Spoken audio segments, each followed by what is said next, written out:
All right, so we got the full summary for 1108 here, and this chapter is awesome. Luffy goes straight up berserk in this chapter. Like, he goes giant mode and takes on Saturn and Kizaru at the same time in one of the best, if not the best sequence in the entire Egghead arc. Really hyped on it, and we'll get to it, of course. But first, the chapter starts where the last one ended. Augur and Devon don't trust Caribou. Caribou says that he has valuable information, and if they bring him to teach, he will tell everything. We can't see if Caribou goes with Augur and Devon or not in this chapter. So I already talked about this before. Sorry if I'm repeating myself, guys. But the save audience doesn't always watch these videos. You know, some people watch the first spoiler, some people watch the full summary. But the information that Caribou's talking about here, or at least what I think, pretty sure he is him knowing about the location of 2 ancient weapons. He learned back on Fishman Island that Shirahoshi is Poseidon, the ancient weapon that has the ability to control the Sea Kings. And then he found out on Wano that Pluton, the ancient warship capable of like destroying islands and whatnot, is underneath it, and that like if you bring down the walls around it, then you can unleash Pluton. So, you know, like I also said before, he's definitely going to tell this to Blackbeard. Like, I know that it says we don't know if he goes with them. I'm pretty sure he does, because this has to be Caribou's purpose for this whole time that he's been with the Straw Hats, you know, the majority of the time skip. Like, this has to be what this has been leading to. And like I also said, I think it would be so cool if Blackbeard winds up getting Pluton. I think it would be so fitting. Cut to the Marines. We can see the names of all 9 Vice Admirals in Egghead. Nameless Vice Admirals are Pomsky, Tosa, Urban, Hound, and Guillotine. So I'll put up the chart that Redon gave us here. You'll see all the names, and I really think Oda fumbled by not calling Red King Chins. The Marines are having big problems with pacifistas since their bubble shields can block cannonballs. Doberman orders all Vice Admirals to hunt down Bonnie as top priority. If they kill Bonnie first, they will gain control over pacifistas. So yeah, Bonnie is somewhat significant now because, or should I say more significant than she was. I'm not trying to downplay her character, but Vegapunk snuck in controls into the pacifistas where Bonnie has, you know, the top control over them, where her voice can give them commands, even over the Gorosei. Vice Admiral Tosa is chasing Frankie's group, and he's about to attack them with a grappling technique called Tosagami that has equal power to 10 Shigans. So the Shigans is just the finger pistol that, you know, the Cypher Pole agents can do. And it's like 10 Shigans or 10 finger pistols of what? Is it like 10 CP9 Enies Lobby era finger pistols? Or like, what is this supposed to mean? Because at the end of the day, he's still a Vice Admiral. And, you know, in the current power creep of the series,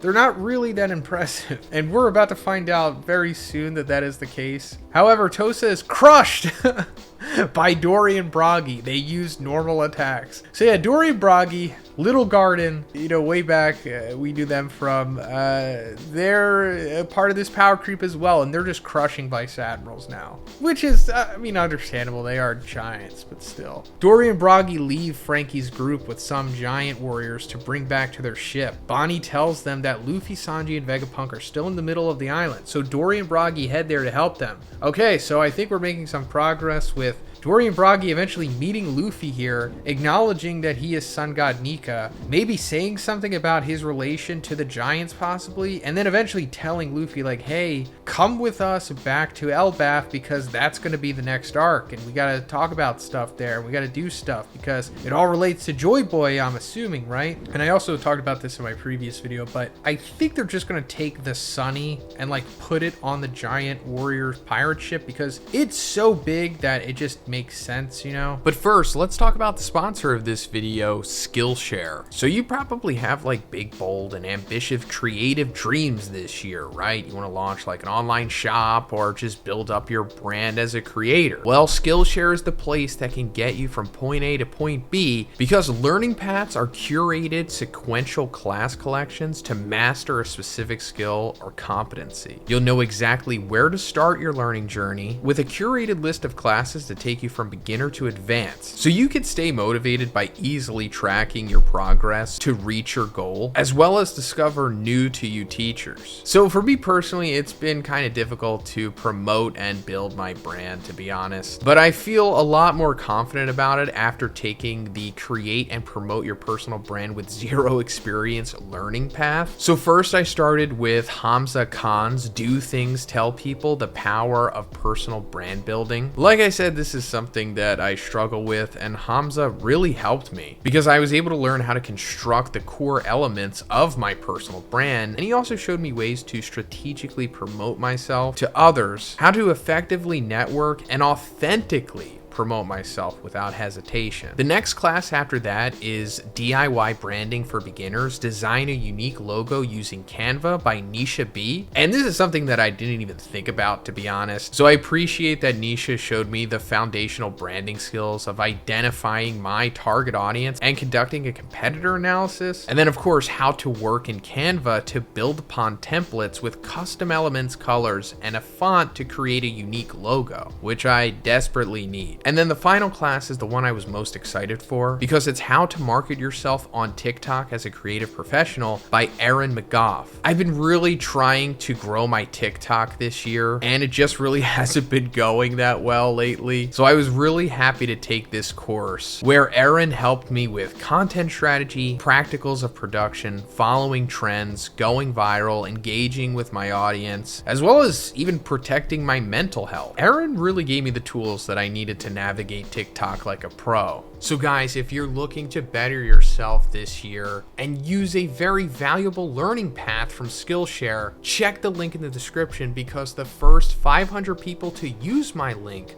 will get a 1-month free trial of Skillshare.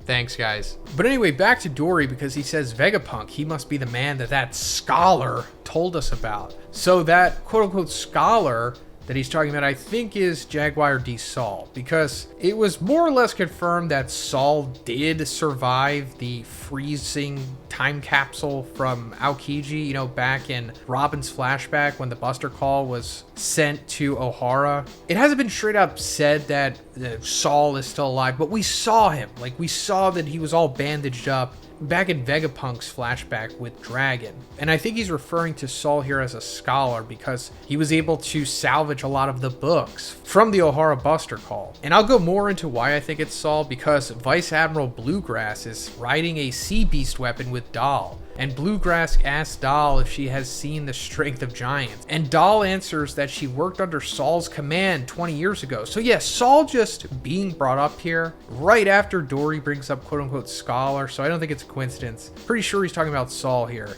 And I also think that Saul is the man marked by flames, meaning that he likely knows the location of the final road poneglyph, like, you know, the last of the 4 that will give you the location of Laugh-Tale, because that's also a great way for Elbaf to have more significance. You know, the Straw Hats go there, then they find out where the last road poneglyph is, and then that's like the next arc after that. Nothing about Zoro, Jinbei, Brook, or Usopp's group in this chapter.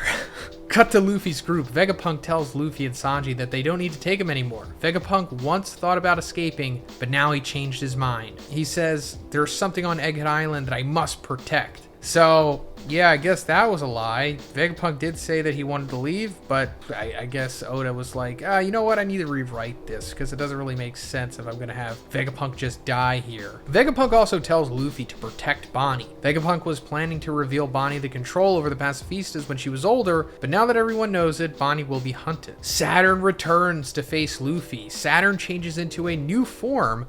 Probably it's his 100% creature form. Saturn's body is much bigger and spider-like with huge frightening eyes, and it seems he only has legs now, no arms. So yeah, we also talked about this before. Saturn was, you know, definitely in like his hybrid Zoan form, the form that Zoans have where they go in between like their human and creature or animal form or whatever. And now he's just full-blown animal form, like whatever his fruit is named after, which we still don't know yet. I mean, we can assume that he is like a mythical Zoan of some sort, but just the type we don't know yet. But could very likely be like a Japanese yokai by the name of the Ushioni. And him being in this form and the way that Ridan describes it make it seem like that's even more the case probably. Saturn attacks Luffy and Sanji with poisonous leg whips that look like tentacles. Luffy avoids all of them, joking around. So let me also point out that in the previous chapter, Saturn got leveled by Luffy's Dawn Gatling, and now he's just back. Because even when he was talking to the Blackbeard pirates at the end of the previous chapter, he didn't really seem phased. So he is somewhat of a tank. Maybe not as much as Kaido, but he's up there. And Sanji, like, moving Vegapunk here. Vegapunk explicitly said in the previous chapter, like, if you move him, he's gonna die. So I guess that was a lie, too.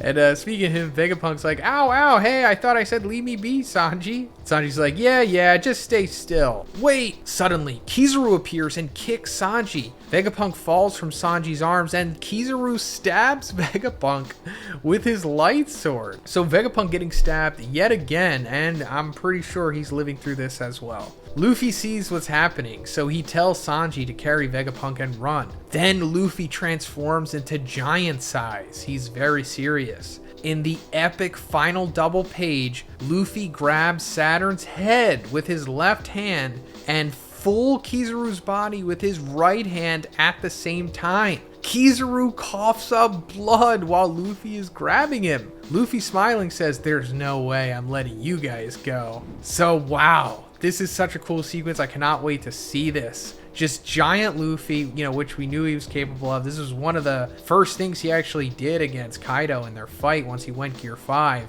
And he also actually did it to Kizaru earlier on in this arc too. But now he's grabbing even harder because he's making Kizaru freaking cough up blood. Oh my god, like, if there was any kind of suspicion or doubts that you guys had about Kizaru's effort here or Luffy going against him, I think this completely dispels it. Like, Kizaru is pretty much no match for Luffy, especially when he gets serious. It seems like Saturn too, like, the power creep is real. Gear 5 Luffy is unbelievably powerful now. Like, I think his only challenge after this can really be Shanks. I mean, aside from like end of series Blackbeard and Emu and maybe the other Gorosei members if they're stronger than Saturn, but you know what I mean, like right now, there's only a handful of people that can really challenge him. Sanji and Vegapunk are now away from the battle. We can see giant Luffy in the distance. Oh, that's so cool. Sanji is surprised to see that Vegapunk is smiling despite his wounds. Sanji's like, darn it, hey Vegapunk, hey, are you dead? What's with the smile? Cut to Punk Records Labs. Vegapunk's face suddenly appears on a screen and starts talking. He says, hello, test. World, please respond. I am Dr. Vegapunk, the genius scientist. The message that I am about to say may shock you all, but this is the truth of this world. End of chapter, no break next week. So, I guess this is what the narration was talking about all that time ago. Like, when we cut away from Egghead for the first time, it said, what followed is going to be an event that, like, shocked the world or whatever. I'm paraphrasing, but you know what I'm talking about. And I thought, oh, was it going to be Kizaru dying? Was it going to be Saturn dying? Or whatever, something with them. But no, it's Vegapunk friggin' exposing the world government to the world via Punk Records. Punk Records is like that giant egg thing on Egghead that is holding Vegapunk's brain. It's essentially like the proto-internet. And him broadcasting the truth can be a lot of things. Like, either he's going to tell them, like, hey, the world is actually ran by this thing, Emu, who is actually controlling the Gorosei, and this Emu character sits on the empty throne, and they're all evil, and they've been killing everybody and wiping away nations and committing genocide for over 800 years at this point. Or he's going to straight up talk about the Void Century, possibly. But knowing how things are going at this point, it's possible we might not even see what Vegapunk says, and we might just see people's reactions to it, and then we'll just find out later what he said. But that's pretty much it for this one, guys. Let me know what you think about this chapter in the comments, and if you liked the video, please give it a like, please subscribe if you haven't already. Have a great day, and I'll see you in the next one.